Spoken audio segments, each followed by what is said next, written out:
চাঁদাবাজি করো কেন বেটা? জাতির জন্য বোঝা হয়ে গেলে কেন? মানুষের টাকা মেরে খাও কেন? জাতির জন্য বোঝা হয়ে গেলে কেন? জাতি কেন তোমাকে ঘৃণা করে, তোমাকে দেখলে থুতু ফেলে? কাপুরুষ, কাপুরুষের সন্তান কাপুরুষ, জাতির জন্য বোঝা হলে কেন? চাঁদাবাজি করো কেন বেটা?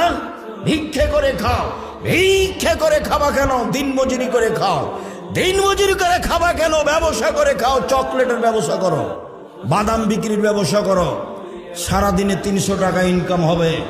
চাঁদাবাজি করো কেন? জুয়াচুরি করো কেন? দাগাবাজি করো কেন? মানুষের ক্ষতি করো কেন? মানুষকে জেল হাজতে দাও কেন? মানুষকে অপমান করে কেন? মানুষকে ক্ষমতা দেখাও কেন? দলীয় দাপট দেখাও কেন? কেন বলো? কাপুরুষের সন্তান কাপুরুষ কেন বলবা তুমি? যে ওরা খেয়েছে 16 বছর, আমরা খাবো না এখন, এ কথা বলো কেন? শরম হয় না তোমার? লজ্জা হয় না তোমার? হায়া হয় না তোমার? জাতির জন্য বোঝা তুমি কি করতে পারো? তুমি জাতির কি করতে পারো? কি করতে পারো তুমি? জাতির জাতির ক্ষতি করতে পারো? তোমার বাপ ভালো মানুষ নয়, তোমার মা ভালো মানুষ নয়, তোমার অবস্থা এমন কেন? তোমার জন্য তোমার বাপ মা একটু করলেন চায় না কেন? তুমি জাতির কাছে বোঝা কেন? يا قلوبا فيها الوفاء